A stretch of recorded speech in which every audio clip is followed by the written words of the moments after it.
जो कार्टिलेज होता है वो घिसने लगता है समय के साथ साथ, और वो कार्टिलेज जब घिसता है तो हमारी हड्डियाँ बिल्कुल आपस में रगड़ने लगती हैं और मरीज को दर्द और परेशानी पैदा हो जाती है। दूसरी तरह की और भी बहुत सी तरह की आर्थराइटिस है, जैसे रूमेटॉइड आर्थराइटिस, जो एक ऐसी डिजीज है जिसमें खून में कमी होने की वजह से सारे जोड़ों में, बड़े छोटे तमाम जोड़ों में दर्द और सूजन शुरू हो जाता है। कुछ तरह की आर्थराइटिस चोट लगने के बाद होती है, जैसे जोड़ के अंदर चोट लग गई, घुटना टूट गया, घुटने में फ्रैक्चर हो गया, तो उसमें डैमेज हो जाता है और मरीज को आर्थराइटिस शुरू हो जाता है। आर्थराइटिस के लक्षण क्या, कैसे पता चलेगा कि हमें आर्थराइटिस हो गई? यदि आपका जोड़ों में दर्द पैदा हो, आपको अपना डेली रूटीन काम करने में परेशानी होने लगती, जैसे कि चढ़ने उतरने में, सीढ़ा चढ़ने में, उतरने में, टॉयलेट जाने में, वॉशरूम यूज करने में अगर परेशानी होने लगे, या आप बहुत देर तक खड़े होकर कोई काम नहीं कर सकते, या घर में अगर जब लेडीज हैं उन्हें नीचे बैठ के कपड़े भी धोने हैं, बर्तन भी धोने हैं, यदि इन सब चीज़ों में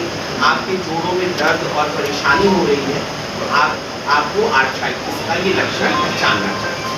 साथ साथ कई बार जोड़ों में सूजन या दर्द भी हो जाता है,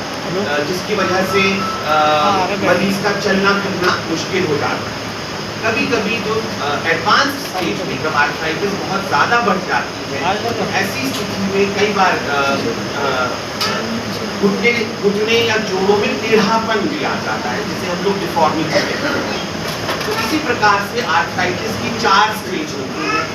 पहली से लेकर चौथी स्टेज तक। पहली स्टेज बिल्कुल शुरुआती स्टेज है, जिसमें कि आपको कभी कभी दर्द होगा, जोड़ों में एक दर्द या आलकस सा लगेगा, और चौथी स्टेज में आपका जोड़ बिल्कुल खराब हो जाता है, बिल्कुल घिस जाता है। अब सवाल ये पैदा होता है कि अगर हमें इस तरह के लक्षण हो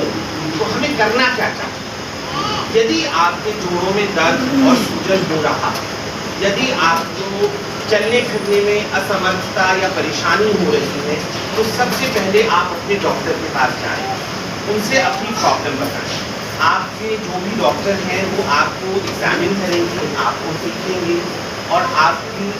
हो सकता है वो आपका कोई एक्सरे करवाएं और इस प्रकार से आपको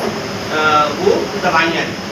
शुरू में जो दवाइयाँ होती हैं, जो अर्ली स्टेज में होती हैं दवाइयाँ, उसमें पेन किलर दवाइयाँ होती हैं, कुछ ऐसी दवाइयाँ होती हैं जो जोड़ के दबाव को और बढ़ाएं, और कुछ